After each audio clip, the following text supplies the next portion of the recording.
everybody, and welcome to Podcast The Motion Picture. This week we watched the movie Wall-E, a 2008 Pixar classic.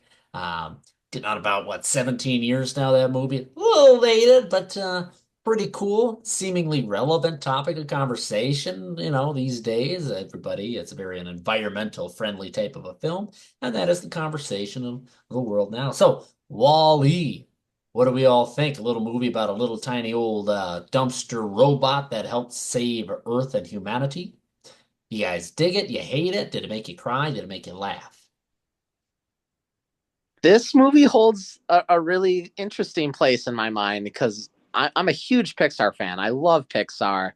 Ratatouille is one of my top 10 favorite movies ever. I mean, The Incredibles, Finding Nemo, Toy Story are just absolutely. If without those movies, I'm not here recording this podcast. But Wall-E is different. It's a little more artsy, perhaps. Like not for kids as much as those movies are for kids, which this movie is too, but it doesn't have that same entertainment factor. So I remember seeing this in theaters. I mean, this movie came out in 2008, and it's not like I remember the day perfectly, but I have a vague like recollection of seeing this in the theater, and even back then thinking like, I don't think I've seen anything like this before in my 7-year-old brain. So yeah, this is a really cool movie. I'm excited to talk about it. Yeah. I was definitely close to tears. I was it's the closest I've been to tears since Click, which is kind of funny, Wow. but Yeah. No, I remember but talking about Click. I this get it. is my first time watching this in completion. Wow. Yeah. So I was totally enthralled in this. It was so much fun watching it last night. Definitely the best looking Pixar movie Looks amazing. and It does. potentially animated movie. Yeah. Um, this is, I gotta say, I gotta mark this here before I forget to do it. This is a milestone for us in that I don't know if we've dedicated ourselves an episode long, an animated film. I don't know if that's happened yet for us. I We think Treasure did Treasure Planet. Planet, That was our first dumbass. one. Oh my God. To me, that's such a Fucking surreal idiot. movie. How am I? You think I'd It's get just a better at real this? movie. You think with time I might remember some of the things we do? Okay, well, in my mind, I was thinking more along the lines of 3D animation, and I kind of was putting 2D out So of yeah, it's our first 3D. first 3D, lower the bar for myself, if I may. All right, well, screw me, I guess. Okay, so I don't know where do you guys want to start with this? Do you want to go like plot wise? Are we going to talk about just ways that images are coming together in here, like the cinematography within the Yeah, I think animation, I think how it music? looks, I mean, is what you have to start out with. It starts out with like all the space shots, does it not? Yeah, the Or it's showing vastness, stars and different, you know, beauty of space. galaxies and stuff. I mean, it is absolutely magnificent to watch. It Uh, is. And I will say, I think this movie is maybe more of a technical achievement than it is, the best Pixar movie or the best animated movie I've ever seen. But um, something I really wanted to talk about right away is the sound design. The voice of Wally, the voice of Eve. I mean, I don't think we've talked about a movie yet where I'm like, yeah, I got to talk about the sound of this movie. But really, that might be my favorite thing about this. It scratches an itch in my brain that I don't know how to explain it. But the voice of Wally and Eve, I think, is like incredible. I think it's really cool. um, I have a note in my spots here, but I wanted to say before I get to that finer detail, so many of the little things with the sound design is impeccable. His the movements across different types of flooring, ground, um, the computers whirling around, auto wheeling around, Yep. thoughts of powers going on and off. The fire extinguisher in space Yep. going across there, really cool. Uh, at some point, I'll talk a little bit about different spots where the music matters important.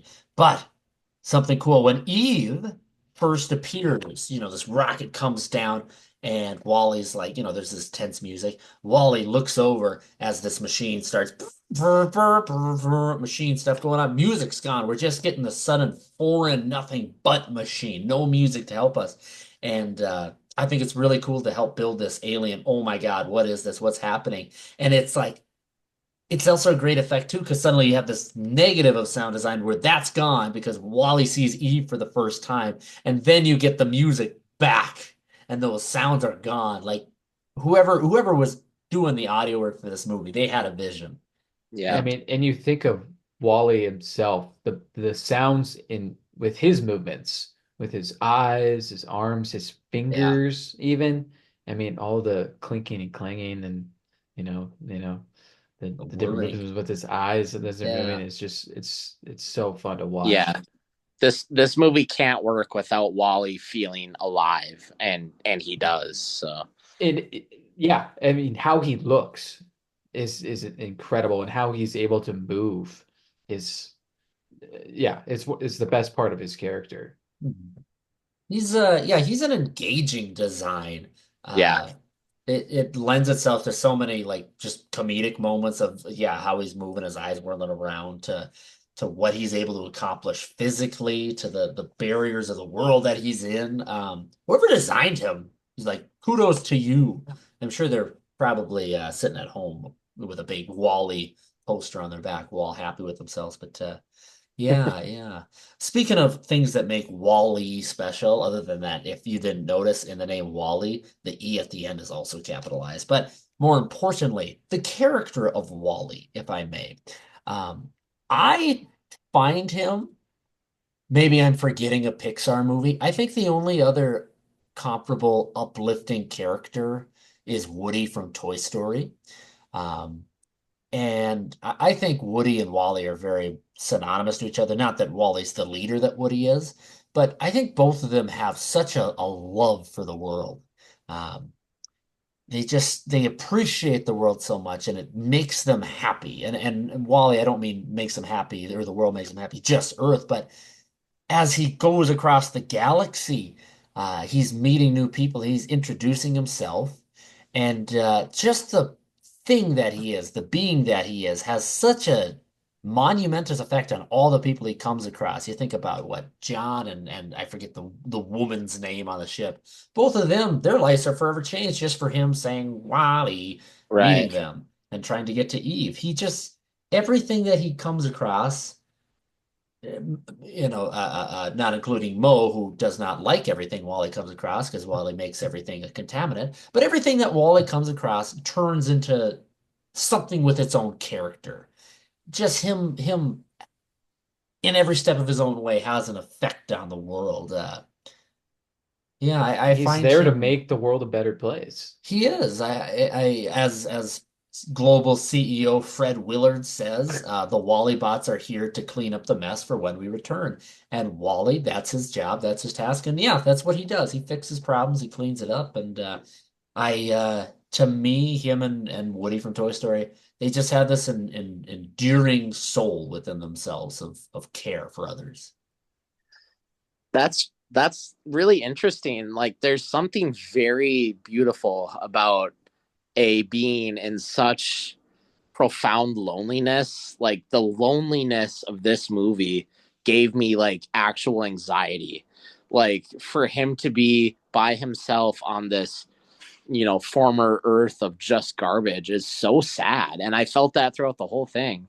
And for him to still have that heart where he watches Hello Dolly and just wants to feel that love, it's so cool. The Woody comparison is definitely not one I thought of, but I like that because you're right. Woody is someone that also like purely just loves his friends and wants everyone to be okay. And I like that a lot. I can't think of another Pixar character that quite fits into that mold. So I agree. All right. Yeah. The loneliness of planet Earth. Maybe I don't know, maybe there's a difference in each of us and maybe we see the world a little bit differently. I don't really feel anxiety when I see I feel anxiety for skyscrapers of garbage built up. I don't like the look of that. But the thought of being the last person on Earth walking around just lonely there, sitting there, to me, I don't really get anxiety about that. I think I'd end up being bored there in that situation, and maybe I'm more bark than bite on that situation. But I don't see it as a lonely thing. I think Wally makes the most out of it. I think he creates his own little community with the stuff he collects and the love that he has for it. I think it's enough. And that's to me, I think that's why he becomes this endearing character, is that in the face of all that he's just happy. He gets through it. Well, you said you don't like the look of the trash towers, and I think they first give you an overview shot of the city, and it does look, you know, disgusting, obviously filled with garbage. But I think there are some shots where it shows like the architecture it took for Wally to make these towers. Like he is climbing and stacking these, in the most pristine way to get them as high as possible so he's able to do more work.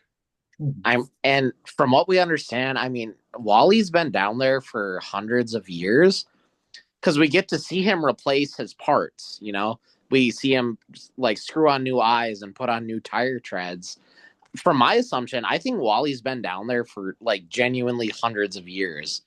And I like what you're saying, Reed, about like maybe you don't feel the loneliness as much because he seems happy.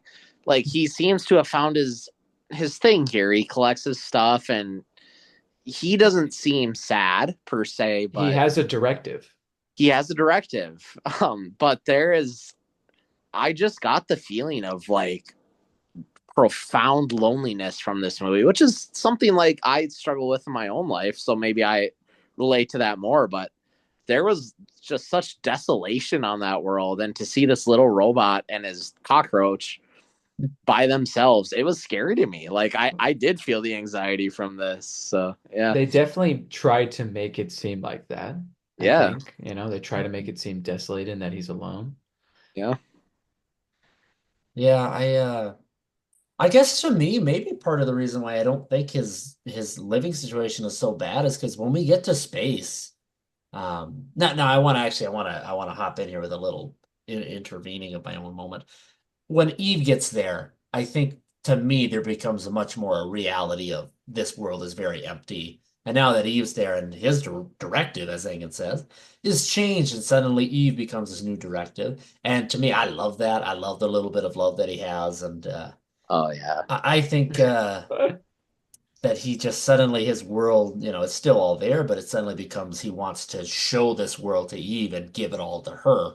I think that's amazing. I think that's wonderful. I think after that moment, the thought of Wally being alone on the planet is no good. The moment where Eve's leaving and Wally's racing to get there, and he turns around and is talking to the cockroach and is like, "Stay."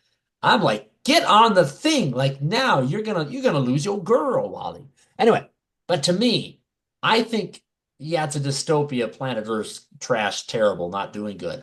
When they get on the ship and everybody's massively overweight and sitting on their tablets and not communicating with one another, I got anxiety about that, and I don't want an iPhone anymore. I just am scared. I don't like that. I don't like that at all. I think that was one of the reasons why I was uh kind of anti-Wall-E like when it first came out. I didn't like the idea of humanity falling apart and becoming, slaves to technology and, just being so lazy that they can't even function by themselves. Yeah, This yeah. movie definitely topical. What did we say 17 years later? Like, yeah, it's topical. Do you guys feel less interested in this movie when it gets to space at all? Hmm. I don't want to say less interested because it has an effect on me. Like I said, suddenly my anxiety's kicked up to 11 because all these people are here. To me, it gets a little more interesting. I do think probably about halfway through the second act, we've been in space for so long, getting into the third act, it does get boring for me. We've been there a while. Okay. Nothing much has changed. That is my Because problem. I do think Wally loses something about halfway through. I do, but Yeah. I know Well, what yeah. you mean. I do feel that, but more towards the end. like when he's doing stuff to, interrupt Eve's, life and work life, like making her, look bad in front of everybody. It's Um, Yeah, it's more about the conflict once they get on the ship. It's just not quite enough to maybe hold my interest the whole time. It's all about the plant. I don't know. There's something so original and cool about the opening like dialogue less 25 minutes that once it gets to the ship, it starts to get a little mundane for me after a while, it, but I don't know. I do think it's very special the time you have on Earth, the speechlessness. Even when there becomes speech, it's either pre-recordings or two robots talking together with really not a big bunch of sentiency between the two of them. Um, I think for me, in the adventure of it all, the conflict of it all, I think once the escape pod gets blown up, Wally still has that boot, and suddenly Eve and Wally are much more romantic with one another. I think that's when it loses it because I think this tension of Wally loves Eve and Eve does not care about Wally is kind of something that makes it gives Wally a big obstacle. Because when you're somebody who loves the world and the world is always full of joy for you, and suddenly there's this immovable object of this does not love me back, I think that's very interesting. And that's what I liked. And also for the plant, once they have it, it becomes this repetitious. Otto doesn't want them to put the plant in the plant thing. They try to put the plant in the plant thing. It doesn't work out until it Yeah, does. It gets yeah, very repetitive. yeah, Um, I uh, I very much I very much like the writing done to help explain the humans and their why just not necessarily. I don't think it does a good job of writing up this huge consumption thing that they do where they're sitting on their floating things and they've got their iPads. That's its own thing. But that little bit of conversation where why is there this weight gain? And Fred Willard explains it as bone loss, or it just they put on all this weight essentially. But I like that there is this explanation of like it. With time it happens. There's been an evolution of a human being, and I think it makes it a little bit less. Makes me dislike the humans a little bit less for their falling into this. Well, was the bone loss also to do with them being in space and not having like the gravity? Yeah, that's what it's written as. I think it's also in part of just being able to consume as much as you want. There's not really a task you have to overcome. But I do think that's a natural thing, and I just like that there isn't more of an element than everybody got lazy and fat. Like I like that there's a writing yeah. to it. That is very good writing because you both are right. There's the aspect of like, yeah, space hurts your bone density, but there's also the obesity epidemic in America that's like only gotten worse. So like smart writing that it works on both levels. So Yeah. Yeah. yeah. It's very smart. That's what I like. What do you guys think about what do you think about this is more of the technical question. I'm sure we're all thinking about it. Fred Willard's a human in a Pixar movie. All the humans are animated. What do you guys think about that? I think I have an answer. But what do you think? I don't think I put it together until just I now. did. It's in my notes. I hate it. I Yeah. don't know how you feel about it. I don't get it. I don't get why there's live action in this movie at all. I hate it. But what do you think? I think Maddie's also brought it up as well. It's something that when the first time I watched this movie, actually, it stuck with me as a kid. I was like, huh, that's weird. Yeah, And every time since then, I've thought, God, that's weird. It's the yeah, one Pixar movie where there's people, but then also humans that are animated. Um, I think there's two things. Maddie's thought, as well as mine, is I'll piggyback off her, was that because they lose their humanity as time goes on in space, they're not the same humans as Earth. So now they've become this different thing. I just think it's one thing that's shown continuity wise throughout the pictures of the captains. They start very human and they become the animated character that the captain is now. I think on a technical level, and I do think that's why it's in theirs, but why at all would that need to happen? Why is Fred Willard a human being? Why could he not have been animated this whole time? We didn't need to see that. I think, what's the name of the old movie they're watching? Hello, Dolly. yep. I think it's to include the footage of that. I think if they had footage of Hello Oh, Dolly, they would either have to animate it for continuity or not. So that's why there's this transition of humans and Hello yeah. Dolly until now. I really think that's what it is. Dude, I like that thought a lot because, like you said, I remember from when I was a kid thinking that shit was weird. So Yeah. I like that thought, and I think you might be right about that. It's always been a bother to me. I don't like the live action aspect of it. It didn't make sense, but I don't either. Hello Dolly is so integral to this whole thing. I like that a lot. Yeah. Yeah. I I think we can talk for sure about the this return that we're seeing where there's concerns for the environment and there's concerns for the obesity problem in America. I think another thing, and maybe it's just because there's not really another way to write a villain necessarily when it comes to it. But you get this also the crazy bit of thing where the not the people that don't fit into society, the broken robots, are suddenly staging this uprising because they've been held in prison and they're trying to do the right thing. Suddenly now they're being stood up against by the one in power, Otto, and there's all these like police robots down there, and it's like, God dang it, why are you throwing all this at children? Children are not the solution for this stuff, man. But I guess you know what? Now we're all adults, and maybe we were meant to get it and do more with the time we had. Shit. Anyway, yeah. The yeah, the autopilot kind of AI, kind of relates to that, especially now more than ever. Yeah, oh God, yeah. I what a freaky, ominous thing to have watched. I said, for those of you listening, I brought up that it will be easy for me to edit this one because it'll be a fun, light Pixar one. Yeah, I don't think so. Here we go again. Yeah. Yeah. Right out of the frying pan. And This if I may bring it up, I think Otto is like a very direct reference to HAL 9000 from 2001, right? Like, yeah, with the red dot for sure. I yeah, mean, which in a Pixar movie is so cool that they did that. yeah. I was also sitting there thinking, and I don't mean to hop to the thought of a sequel to Wall-E like that would ever be made, but a sequel to Wall-E. Do you guys think there's a conversation for that? Do you think there's a story to Wall-E too? Yeah, there's not much going in my head.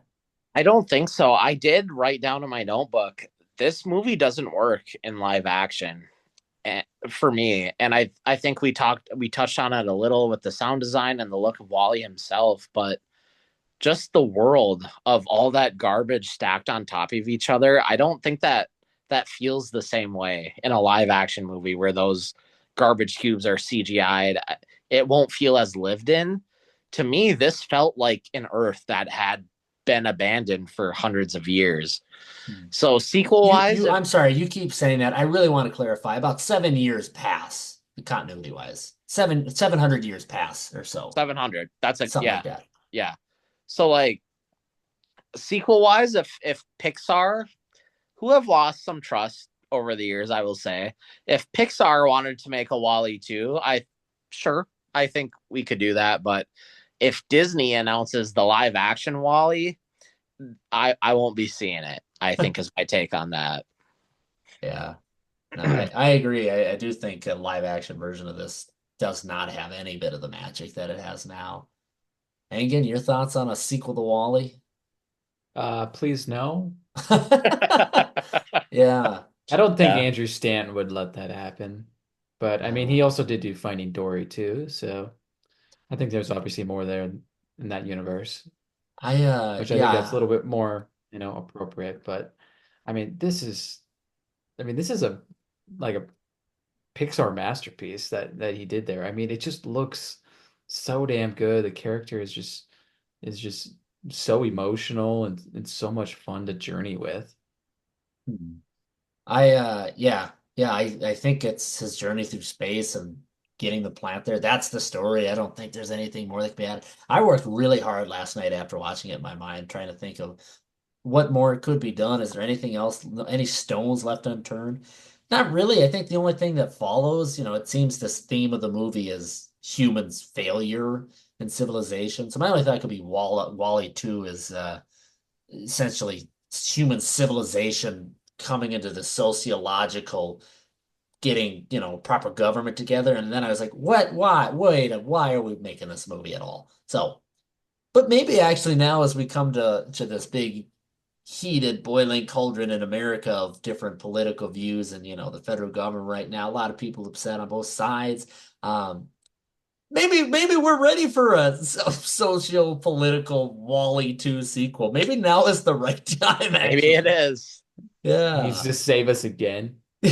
He's trying to real simple this time, everybody. Um, yeah, it's I kind of want to say, because we've been hyping it up so much, this isn't Pixar's masterpiece to me. Like, oh, if I made a top 10 Pixar movie list, I think this is 9 or 10. You're You crazy. know, like this doesn't have, and I said earlier, this is a technical achievement. This doesn't have the most compelling story I've ever seen. Maybe I mentioned maybe a bit more boredom once we got up into space. I don't know. Is there any part of you guys that have maybe some criticism of Wally? Because this, I looked it up. This movie's ranked 58th on IMDb's top 250 films of all time list. Wow, crazy. I think this movie is very well regarded, and I obviously think it's very good. I don't see this movie as a masterpiece. Am I wrong for that? I think it has flaws. I think I did actually state my case that I do have issues with it. To me, it's definitely better than a top 8 or 9 Pixar, one of these things. Definitely in the top five, but I think Pixar has many masterpieces. Um, I do think this is pretty good. Can I knock it down any more than I already have? Not really by a lot. I think for a 2008 movie, for what they were addressing in the year of 2008, was ahead of itself. And For sure. yeah, so I think it has. I think it should have a place in the top 250 movies for covering the ground that it did. Cool. Hang in. I think yeah, you can say there's some flaws to it. But I think what it did for Pixar, you know, the technical achievement that they did, I think that is, definitely something that you have to, applaud to them. And like they were really able to just continue growing and continue developing and really continue to challenge themselves and what they were trying to do. And I think they really did hit it really out of the park and really, you know, step forward with this one. So I do think it is a top tier film. Cool. Yeah. I Yeah, I want to talk well, we got this spot. I want to talk about the score of this movie. And I'll just try to, what I was hearing as I was going. Normally when we watch these, I take some notes. Last night I watched it with the gang down here in old Stinky Roch. And I wasn't able to take notes. It was a little too distracting. I took some notes on my phone, just a little bit here and there, but I couldn't really do the whole thing I normally do. So I was like, what if I just mostly focus on something? I picked the score. For some reason, the music was just clicking. Lack of audio, no costumes for me to look at. Set designs, a bunch of animated background stuff. So it's really just picking up on the world, and you don't got to worry about, I'm not a big animation guy. I don't work in that. So score, let me give you a taste of what this movie starts us off with here. So It's Thomas Newman, right? um, The composer. I, I maybe I Okay. guess I Okay. didn't. Sorry to interrupt, but I No, just no wanted to problem. I credit him just before. didn't catch his name. Okay, Okay. so we get some heartstrings of building ominousness as Wally begins to explore the world, and that stops. We get this like just ominous strings stops when he gets to his little Wally house hut. Um, his home. When he finds the plant on Earth, though, suddenly we get this bit of hopeful strings, and you get a flute like we're on Dagobah, and you're lifting the X-wing. Like it is a classic bit of storytelling, the way you use your instruments. And this movie and this animated movie, and maybe the other Pixar movies also do a great job as well. I know, like The Incredibles does a great job They of do. making that Yeah. just jazz 60s bump type of a sound. Where are we? Fletcher's Whiplash. Anyway, um, and there's so much classic piano, or not classic piano, but just that Randy Newman sounding piano in Toy Story. This movie has the score of something trying for an Oscar. Like it really does put in Yeah. the work to we're not trying to give you a vibe, we're trying to tell a story with the sound and the music. Um, which I think in a movie is one of the most important things that you do. There's an old, I don't want to say old, an old circus term. No, there's an expression of it's more important that you get proper audio than you get video. It's important to have both. But if things don't look very good, you better be able to understand what's going on through audio. If you're looking at a beautiful shot, but everything sounds like it's muffled as fucking shit, it's not going to come across all that great. People get frustrated. They won't understand what's happening. Um, So in a movie in which you can't really tell a lot of story because nobody's talking and there's not another character to talk to, you have to use the instruments. You have to use the score and the soundtrack as well with Hello Dolly, of course. But I think they came to bat and I think they knocked it out of the park. Yeah, I don't know what you guys think about the scoring of this movie, if it struck The anything for you. composer is Thomas Newman, Noah. Okay. I'm glad we have that for sure. I know he did Finding Nemo, and there's a track, I think it's called Nemo's Egg. That's the opening, piano swell when the Finding Nemo logo comes across the screen. That like I really love that piece of music. And Andrew Stanton, who directed this, did Finding Nemo as well, so they teamed up again. I'm with you. I think the score is very important to this. Maybe there was a part of me that wishes there was a bit more of a Wally theme. Maybe like I don't think if you played me a piece of music from this movie, I would go, "Oh yeah, that's Wally." But it is definitely its own character throughout this. It's absolutely needed. I'm gonna So say, I'm gonna say, I think there is a Wally theme to it. I don't think you would associate necessarily with Wally the robot, but when you're on the ship, there's like this. I can't even replicate the sound of it. But when we're on the ship and Wally's like moving around and whatnot, you get particular set of notes. He does have one. yeah, Maybe if you heard it, you would say to yourself, "Oh, that's Wally." Probably, maybe not. I don't know. You definitely would say that's familiar, but I do think it's there. But I wanted to say.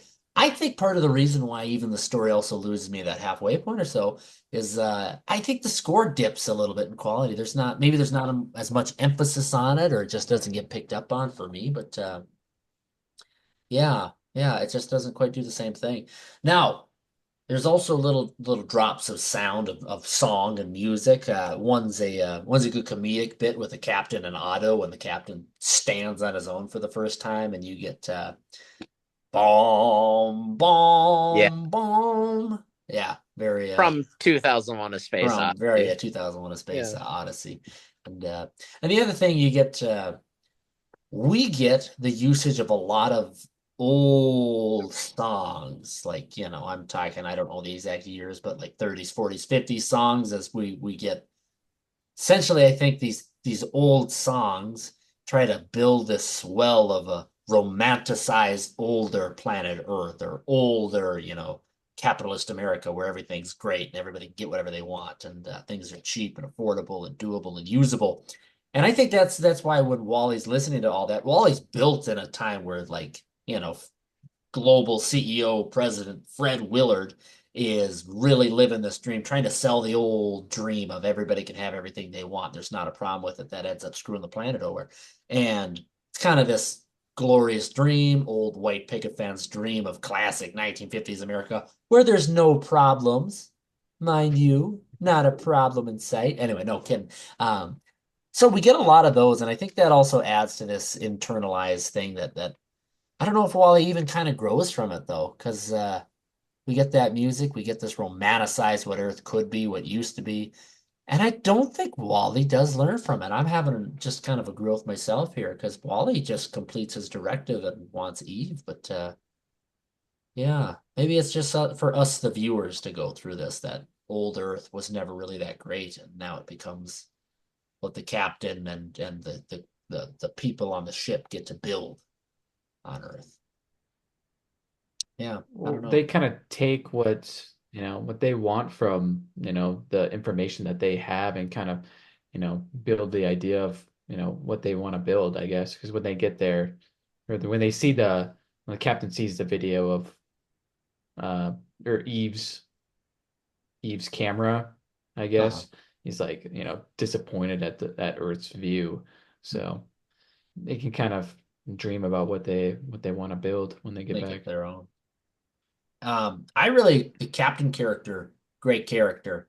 The amount of love that he also gets from thinking about Earth and just when Otto tells him it's time to go to bed and he goes back and what's dancing? He just loves to learn about it all. I think makes me very happy that at the end for all the characters in Wally, that's who their leader gets to be is this guy that just wants to make a good world.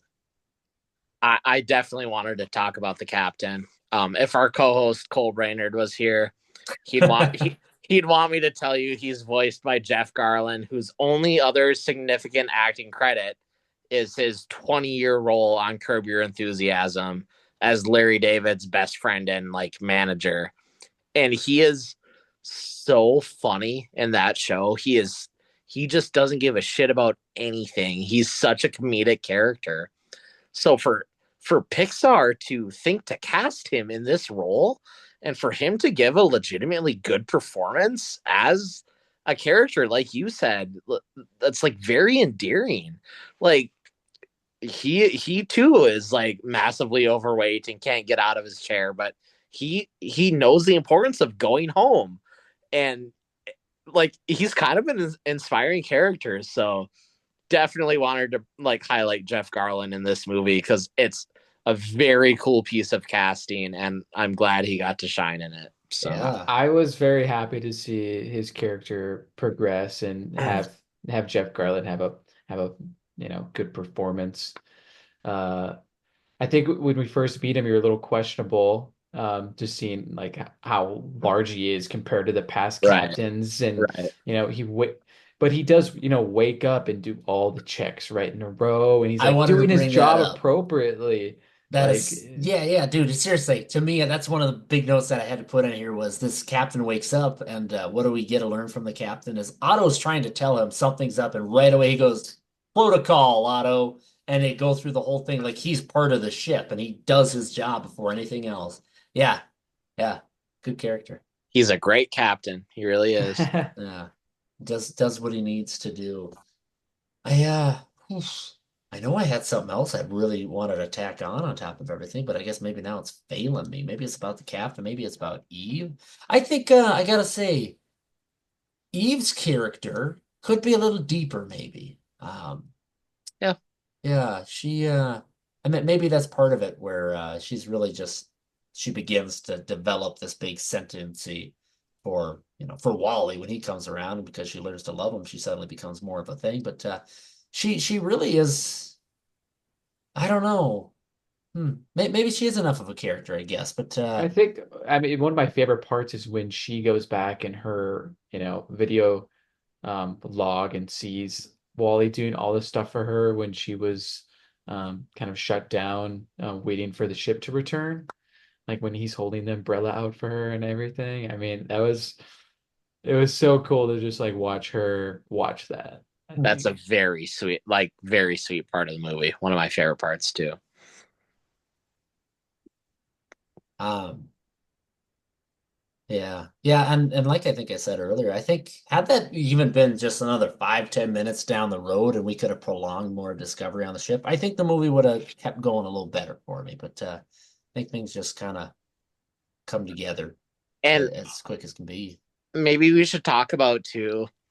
I really hate the amnesia trope in movies. Hmm. And when she fixes him and he, Okay. we have the extra 5 minutes of he doesn't remember her, only for the electric shock for him to remember her again. Yeah. That is so fucking pointless to the Okay. script, and I hate that.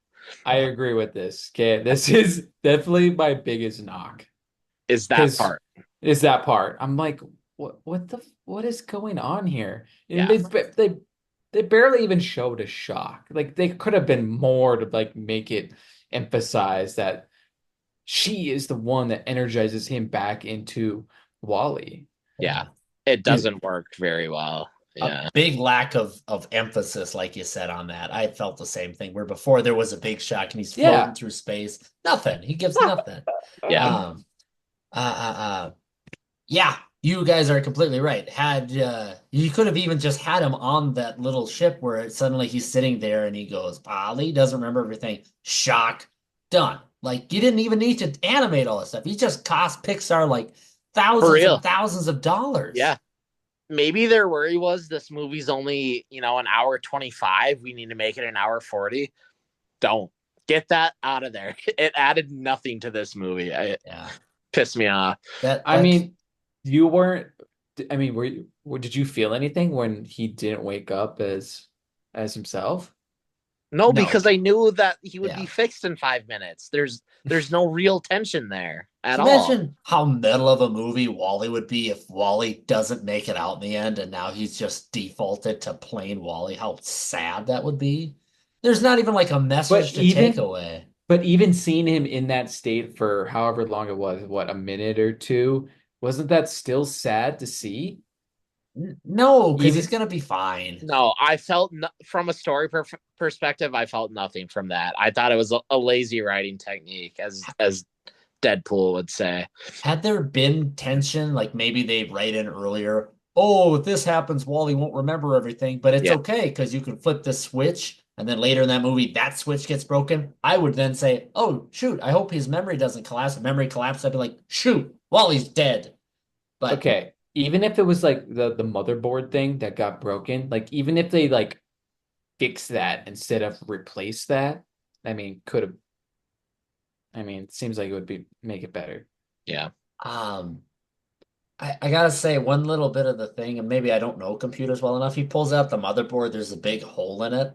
I don't think that works. I don't think your motherboard works with a big hole burned in it. I think you have a problem. That's but I don't know computers. Maybe I'm wrong. Uh Hot diggity dog. I had something to say. Yeah, the thought of amnesia in a movie, and not even necessarily amnesia, but just that general issue of when you write a script and you write something in there and it works itself out like 5 minutes later. I when I write stuff myself, I work tirelessly to avoid that.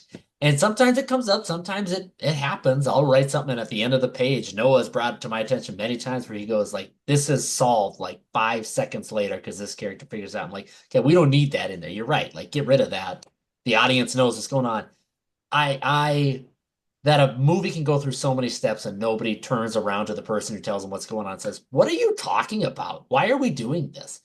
I Yeesh, yeesh, big yeesh for me. Yeah, with you. Okay. I agree with like it's a lazy technique and they should have done more to make it, you know, come out better in the end. But I don't know what kind of viewer this makes me, but I did feel something like when he was acting like not himself and you had to watch Eve, potentially think that he wasn't going to be the same You again. know I what don't it know was, what dude? It's because you said it was your first time watching it all the way it, through.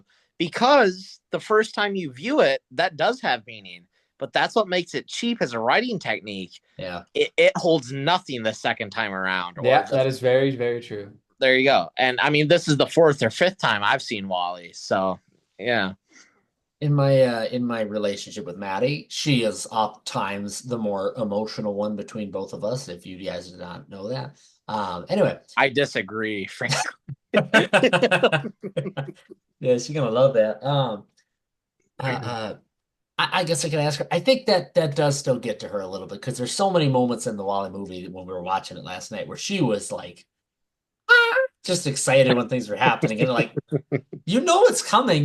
These things are happening. Eve and Wally love each other. Like that's gonna happen, but she was still pumped every time. So maybe there's still that. Maybe I just don't have that in me quite as much, and maybe it's just that particular scene works for you better than it does for me. And maybe next week we'll watch something, and maybe when we're watching Parasite next week and things go awry, you'll be just chill as an ice cube, and I'll be over here sitting on the edge of my seat shaking like I haven't seen the movie 5 times. I actually probably will be shaking because I love that movie so much. Um, yeah, hot diggity dog. You've said that twice now. I don't want you to ever say that Hot again. diggity dog. Yeah. I say that it's from an old graphic novel. No, Welsh and dude, I. it's from Mickey Mouse Clubhouse. That's what it's from. No, when did no? Shut up. When did that come out? When did Mickey Mouse Clubhouse come Hot out? dog, hot dog, hot diggity Nope, dog. nope, nope. You're wrong. You're That's wrong. what you're quoting. Nope, my thing comes from a man named, I believe, Phineas P. Bone from the No, it Bone graphic doesn't. novel, in No, which it at the doesn't. very end, his last bit of line is "Hot diggity dog, what a beautiful day for traveling." No, So you're yeah, you're that's a you're deep cut. You're you're wrong. You can't you're tell me that I'm you're wrong. Get quoting the Mickey hell out of here. Mouse, and I want you I'm to not. stop. Mickey Mouse is quoting Bone. All right. All right. Dude, you're not a Bone fan. I don't know what the fuck you're talking about, but I know all our listeners are gonna know the Mickey Mouse Clubhouse reference. I don't So, care what they know when it comes to all this right, shit. I don't care at all. all right. Good, Well, as a matter of fact, couldn't care eliminate that. less. Eliminate that from the repertoire is what I'm saying. Fine. No more. It's just me throwing out hot diggity dog. I will not be saying it anymore Thank you. today.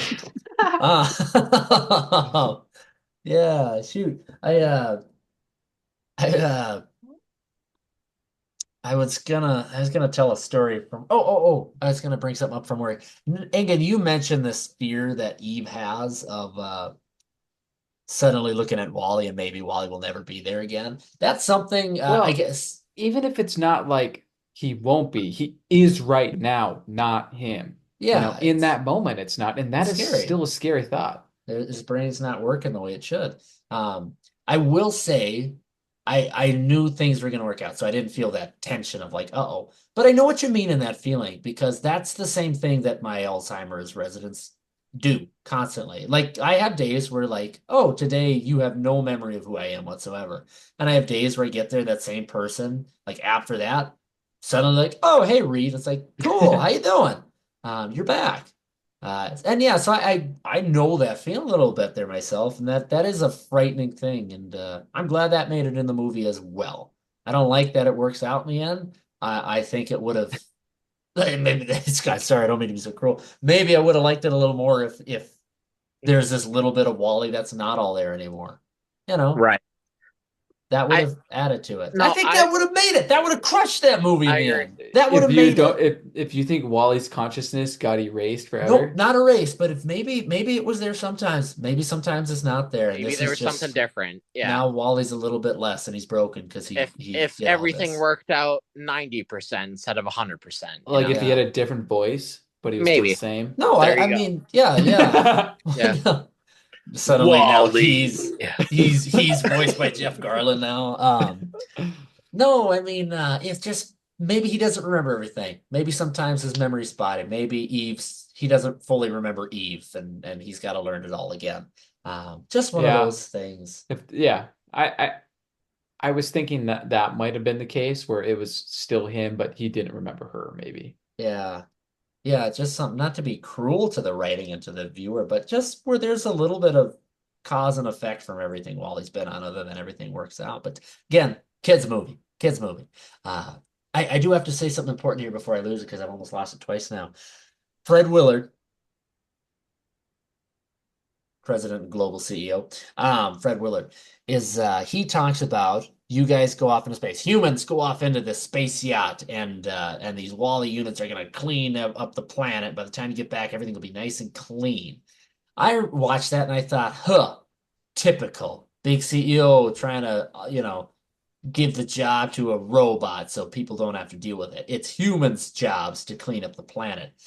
And lo and behold, look at that. That must have been something I learned as a kid from watching Wally as a kid because Jeff Garlin on the ship's like, you know, he finds with the plant's dying. You just came all this way for a drink of water, and it's up to humans to take care of the plants now, he realizes. And then he turns and he realizes the reason why Earth fell apart is not because, it just fell apart. It's because they left it. They did not clean it up. And so I think part of that cause effect for Wally in the end could have been that, he does complete the directive that Fred Willard sets out of he cleans up the planet. Not necessarily directly that he fixes everything, but that he sacrifices that little bit of himself to bring humans back. Humans get back. Wally's job is completed so that Wally, it's okay if he's not around anymore because humans are there. Like I think it's okay if Wally goes away in the end. He did do what he needed to do. Same way, end of Toy Story 3, spoiler, end of Toy Story 3, uh, it's okay that Woody stays behind and Andy goes away to college. They got him through the kids' years and he can say so long, partner. Yeah, but Woody doesn't die. Yeah, Woody doesn't die, but yeah. You know what I mean? His directive is Conclusion. completed. That's what I mean. Yeah, Wally Yeah. doesn't need to die all outright, but maybe he gets a little brain damage. You know what I mean? Just maybe he's got a limp now. Um, Does so Come doesn't a on, part of man. you feel like when they all get back to Earth, they're all fucked? Like, you know, like what are you guys gonna do? But This they is could just live on the ship and go do work and then go back on the ship. that's what I always yeah, thought. They have all the resources they need. Like they're fine. yeah. Um, Okay, so what do you think about when the people are on the ship and like when Wally bumps John off, like he's like sees what's going on. So and like is more aware and conscious of everything. And the same thing happens to the other lady. So for 700 years, have they been not conscious of what's been going on around them? They've just been I think like with totally time, embedded in the screens, or with what is time, that? I think it happens. I don't think they get there. Like the Fred Willard, global CEO, President Fred Willard, shows that even grandma can get on the fun with a new floating hovered wheelchair thing. And I think just with time, bone density, they don't take care of themselves necessarily as well as they should. They begin using it more and more often, and suddenly everybody's using it. Everybody's in on the screens because it's easier than looking to your left to see your friend. I think with time it happens, not right away. Yeah, I agree with that. It's maybe a piece of symbolism that maybe we all need to be knocked out of our everyday routine to see what's really going on. And yeah, I think we established the number of 700 years. Like after all this time, they're just doing what's easiest for them. And now this little robot comes in and like knocks them off their axis, like finally does something different. And that's all they need to like see what's actually going on. But I like it's a very human thing to just do whatever's easiest, and I think that's what they're all doing. So I I gotta say, I think it's optimistic of the writers to write in this John character where he looks up and suddenly is like, "Oh wow, look at all of this stuff we have." If that were me and I came out of that, I think I'd be scared. I'd be like, "Oh my God, We have this a pool? sucks. there's a pool. None of us know how to swim. Any one of us could drown at any moment." Yeah, I don't know. Um, I think I will say as well for this movie, I think there could have been more of a subplot where the humans on their own develop this bit of free will from the machinery. I know they end up doing that essentially, like spur of the moment once the ship comes arrive. That's because of Wally's direct effect. I think it really could have been Wally affects John and the woman, and uh, and then those two just go around kind of freeing people from this comatose state of being on the machine. Suddenly, all the humans have done their part to get the humans free of the machines, and they're like, "Hey, what if we all just hang out together and we don't need screens?" But I guess for a 2008 movie, that wasn't really a problem yet. That wasn't something they were up to snuff about, They maybe. don't have So enough they don't have enough pools for everyone to swim in, so they can't wake up that many people. slowly, one at a time. Once you get tired, you get out of the pool, you go wake somebody else up, then you go swim. Um, I think as Otto or as global CEO president who Fred Willard brings up, a few laps around the jogging track will probably take care of things. And the captain says, "We have a jogging track." I think it would have made more sense for him to go, "What is a jogging track?" Yeah, Yeah, yeah. but maybe that just adds to that the captain does know some things beyond just his room. Do you think the captain ever leaves his little hut up there? I don't know if he does. To me, he seems like he just lives up there and he never comes out. Uh, I think he hadn't got out of there, but I think Yeah. if he were to do it how he wanted to, you know, he would get out of there sometimes.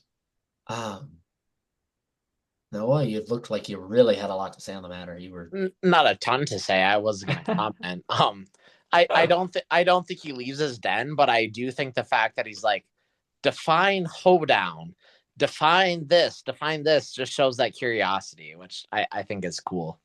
Something that we all as humans have. So now, is he really such a great captain if he's looking at the people he has dominion over as captain of the ship and he sees them all on their iPads not doing anything and he's like, "Ah, yes, good. Nobody is a human being. They're all just glued to their screens." from our perspective as the audience, yes, because he's the only one we see that has any curiosity or any desire to be different from that at all. So I do think he's a very good captain character. And I think the scene where we see the pictures of the captains and they all progressively get fatter, that's kind of a cool piece of visual storytelling right there. It So is. yeah, It really is. yeah. Yeah. I think I don't know about you fellas. That's all I really got to say on Wally. I'm picking arguments of devil's advocacy. I could be about wallied out at this point. Yeah. Yeah, I definitely have a recency bias, but that's just what I bring. Yeah. Yeah. Well, I'm with you though. Like I really do like it a lot. Like I said, I have negative things to say and pull about it, but that's just because I've seen it so much now, and I really am not trying to put it down beyond, any more than putting it up. But anyway, so for all of those of you listening out there, thanks for listening to us in here. Next week, we're going to be watching a little ditty called Parasite, if you will, and hot diggity dog, it's a hell of a movie. Yeah, you're gonna love it. So yeah, join us next week. We've got people out there dropping suggestions, comments as to what we ought to be watching. That will be taking effect here. We've got a few things planned out for the next few weeks. We're gonna be getting to some of these good ones that has been suggested. We've got some comments. Got some big old thumbs up. That's good. Go ahead, keep reaching out to us. We love hearing from you people. If you have questions, even not just requests, but if you're like, what do you guys think about such and such, and you just want to have an answer, we'll give you an answer. Heck, all five of us, as we can, will give you an answer. Seriously, we love hearing from people. Believe it or not, we don't just shut ourselves in, watch a movie, and live in an echo chamber that is Podcast the Motion Picture. No, we actually have our own opinions, and we fight quite frequently with those of the outside world as well. So thank you all for listening. Next time, bring a buddy, bring a pal, bring a friend, bring an enemy, bring a dog, as long as it is able to work its own iPhone. Now, thank you all for listening. We'll see you next week for Parasite, and yeah, bye. That was a whole episode of the Whole Other Podcast. It's over now. The podcast is done.